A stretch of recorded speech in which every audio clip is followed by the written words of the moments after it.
ও যুবক, পায়ে হাত দিয়া জিজ্ঞাসা করি, ফামান কওয়াকা, বল না তোকে সুঠামত কে দিল? আমা কুনতা জাহিলা, মার পেটের থেকে কি অজ্ঞ আসিস নাই? ফামান আল্লামা, ও শিক্ষিত লোকগুলা তোমাদেরকে শিক্ষায় দীক্ষায় আলোকিত কে করলো? আজকে আল্লাহ ভুলে গেলে? উচিত তো ছিল গাছে ফল আসলে ঝুঁকবে, কিন্তু আমি তো দেখি আমার সমাজের শিক্ষিত লোক বেশিরভাগই, বড় পার্সেন্টেজ আমার সমাজের শিক্ষিত লোকগুলো আল্লাহর থেকে দূরে। আমি তো মাঝে মাঝে ভাইবা আমার যোগ বিয়োগ মিলে না, যে ডাক্তার বেনমাজি হয় কি করে? ও তো আল্লাহর কুদরত দেখে শরীরের ভিতরে, ঠিক না? কি বলেন? এর চেয়ে বড় কুদরত আর কি দেখাবো? চলেন একটা উদাহরণ দেই। মানুষের অঙ্গের ভিতরে দেখার মধ্যে সবচেয়ে ছোট অঙ্গ কোনটা বলতে পারেন? হ্যাঁ, আরে বলেন না। চোখ। চোখ দেখার ভিতরে সবচেয়ে ছোট অঙ্গ চোখটা, ঠিক না? চোখের তুলনায় দেখতে নাকটা চোখের থেকে বড় মনে হয়, ঠিক না? ফিলিস্তিনে হামলা হয় তো হয় কি করে? ওইখানে তো খলিল শুয়ে আছে। বলো কোলামা, খলিল কোথায় শোয়া? খলিল বলছেন ইব্রাহিম খলিলুল্লাহ কোথায় শোয়া? আমি তো চোখে দেখেছি ওয়াদিয়ে খলিল। মুসা আলাইহিস সালাম কোথায় শোয়া? ওয়াদিয়ে মুসা, ফিলিস্তিনে। 70 জন নবীর কবর চিহ্নিত যেখানে, যেই মাটির ভিতরে আল্লাহ বরকত মিশ্রিত করছেন, বারাকনা হাওলা। কোরআনই তো বলতেছি, সব বাদই দিলাম, যেইখানে আল্লাহ সম্মিলন করেন বন্ধুর জিয়ারতের জন্য, তাও সাধারণ মানুষের সম্মিলন না, 1.25 লক্ষ নবীদের সম্মিলন শুধু বন্ধুর জিয়ারতের জন্য, বন্ধুকে দেখানোর জন্য। কেন না দেখায়া, বন্ধুকে না দেখায়া, কদ আখাদাল্লাহু মিসাকান নাবিয়্যিন, বন্ধুকে না দেখায়া আরশের নিচে রূহের জগতে আল্লাহ বন্ধুর পক্ষে সমস্ত নবীদের থেকে অঙ্গীকার নিছিলেন। অঙ্গীকার যে ইদ আখাদাল্লাহু মিসাকান নাবিয়্যিন, কোরআনে আছে। নবীদের থেকে অঙ্গীকার নিছিলেন, কিন্তু বন্ধুকে দেখান নাই, রূহের জগতে ছিল। আমার মনে হয় বাইতুল মুকাদ্দাসে সম্মেলন করছেন, যে রূহের জগতে তো অঙ্গীকার নিলাম, চেহারা তো দেখলে না, এইবার দেখো চেহারা আমি বন্ধু বানাইলাম, তো বানাইলাম কিরকম?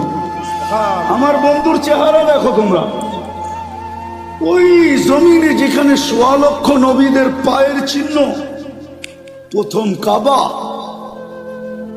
আমার তো চোখ পিয়মকে মিলে না, ওইখানে কি করে বোম ফাটে? ওইখানে মিসাইল পড়ে তো পড়ে কি করে? আবাবিল করে তো করে কি? ফেরেশতা তাকায় দেখতেছে তো দেখতেছে কেন? আজকে কেন ছুটে আসে না? আজকে কেন আল্লাহকে বলে না, যেমন ইব্রাহিম আলাইহিস সালামের ব্যাপারে বলছিল? হ্যাঁ, ইব্রাহিম আলাইহিস সালামের ব্যাপারে বলছিল, জিবরিল আলাইহিস সালামও বলছিল অনুমতি দেন না সাইজ করি। সব ফেরেশতাই বলছিল আল্লাহ খলিল জ্বলবে আর আমরা দেখব, অনুমতি দেন না। আল্লাহ বলছিল যাও, যার জাম করতে মনে চায় করো, জলি খলিল তোমাদেরকে সাহায্য চায় তাইলে করো। কিন্তু সবাই আসছিলেন, কিন্তু খলিল তো খলিলই ছিল। খলিল তো জবাব দিছিলেন, আজকে খলিল জানে আর জলিল জানে। আজকে খলিল জানে আর জলিল চিনেন। জলিল আল্লাহ, জলিল আল্লাহ জানে। বাঁচাইতে চাইলে বাঁচাইবো, না বাঁচাইতে চাইলে না বাঁচাইবো, তোমরা সরো। আজকে খেলা দুইজনের হবে। তারপরেই তো আল্লাহ হুকুম দিচ্ছেন, ওই জমিনে বোম ফাটে তো ফাটে কি করে? আমাকে বুঝান, চোখ বিয়োগ দিয়ে বুঝান, কি করে ফাটে ওই জমিনে বোম? আর আগে টানতে চাইলাম না, কেননা ঢাকা শহর আবাসিক এলাকা, লম্বা দীর্ঘ রাত পর্যন্ত চিল্লা চিল্লি, এটা আমার ঘরের পাশে হইলেও আমি পছন্দ করি না। অন্যের জন্য করব কিভাবে? এই জন্য অল্প সময় গুছায় নিয়ে আসতেছি। আজকে মুসলমানের দুরবস্থা কেন? সংখ্যায় তো 200 কোটি, 70% সম্পদ মুসলমানদের কাছে।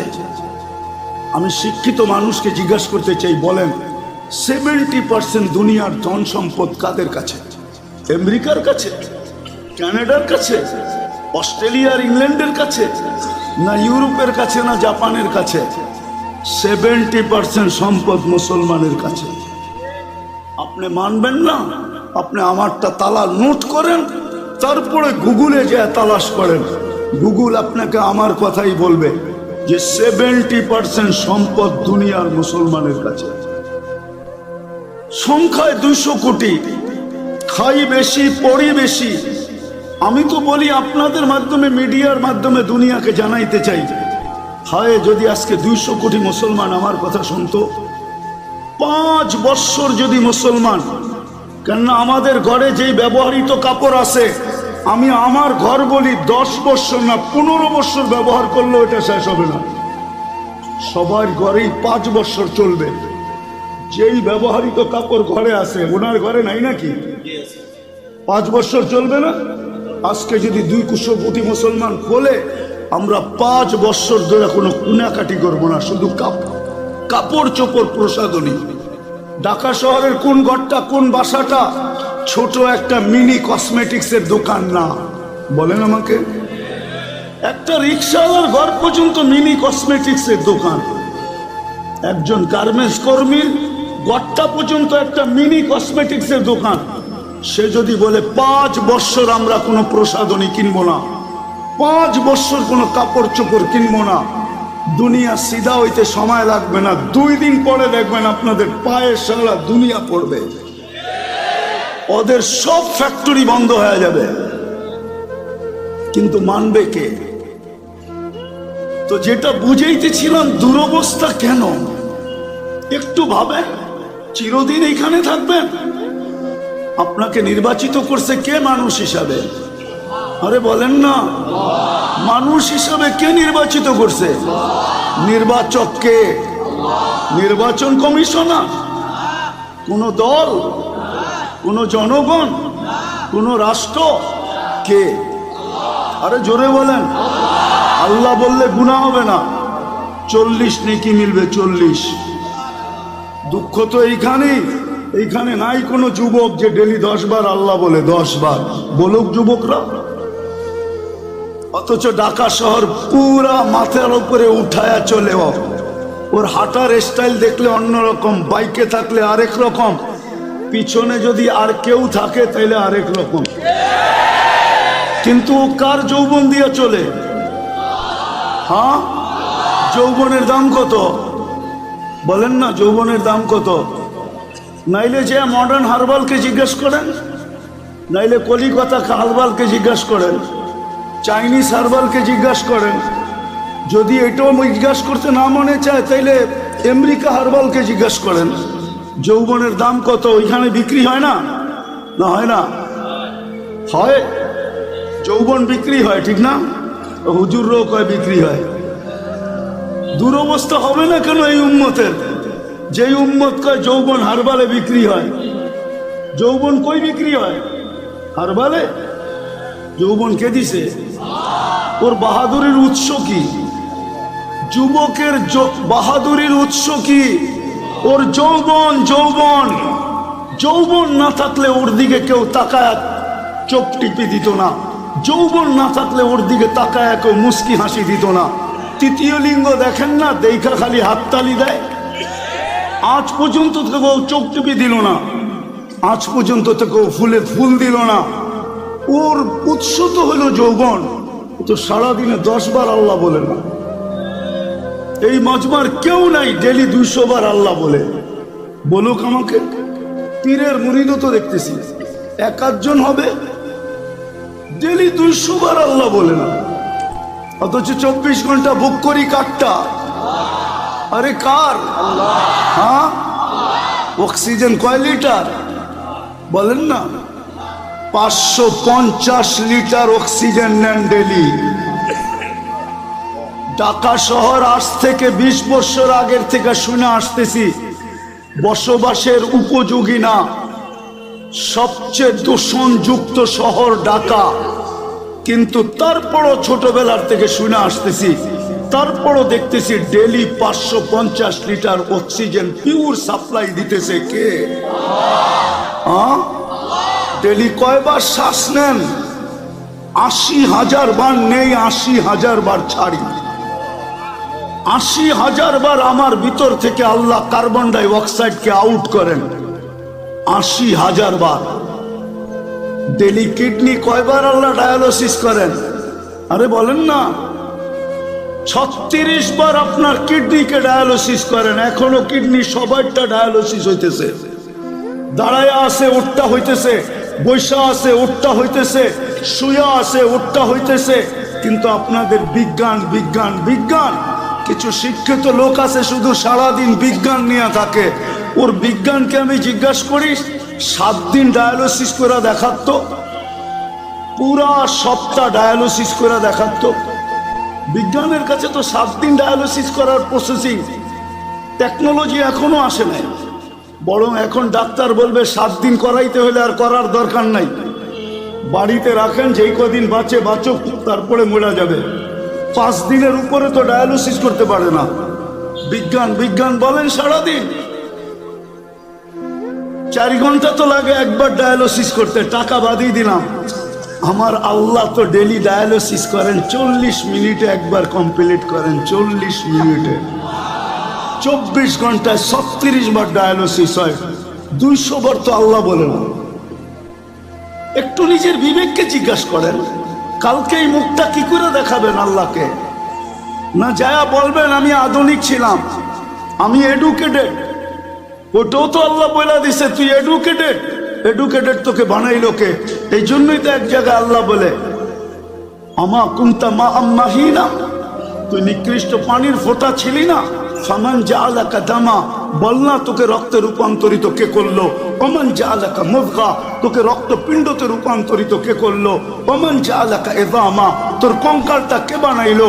ওমান কাসা আলাইহি লাহমা, সুন্দর করে নিখুঁত ভাবে চামড়ার গোশতের আবরণ কে চড়াইলো?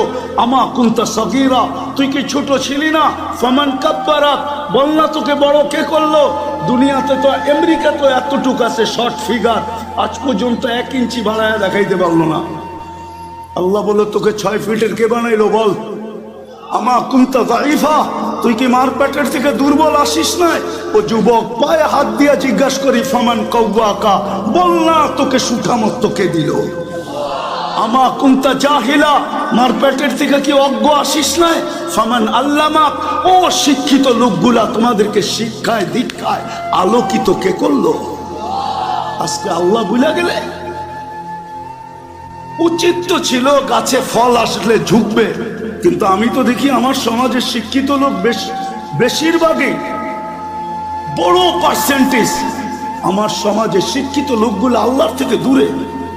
আমি তো মাঝে মাঝে ভাইবা আমার যোগ বিয়োগ মিলে না, যে ডাক্তার বেনমাজি হয় কি করে? ও তো আল্লাহর কুদরত দেখে শরীরের ভিতরে, ঠিক না? কি বলেন?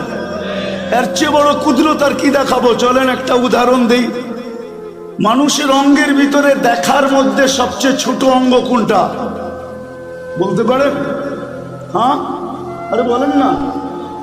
চোখ। চোখ দেখার ভিতরে সবচেয়ে ছোট অঙ্গ চোখটা, ঠিক না? এতটুক জায়গার ভিতরে যদি ফিট করতে পারে, এটাই তো আল্লাহ বলে। এতটুক জায়গার ভিতরে এরকম টেকনোলজি ফিট, প্রযুক্তি ফিট, যেটার কিনারা নাই। 13 কোটি ক্যামেরা এক চোখে, 13 কোটি। 2 চোখে 26 কোটি ক্যামেরা, 26 কোটি। তার নিয়ে গেছেন পিছনে, প্রত্যেক ক্যামেরার জায়গা ব্যবহার করছেন 1.6 সেন্টিমিটার। 2 তারকে একসাথে লাগতে দেয় নাই, দিলে ফায়ার হবে, সব উল্টা দেখবে।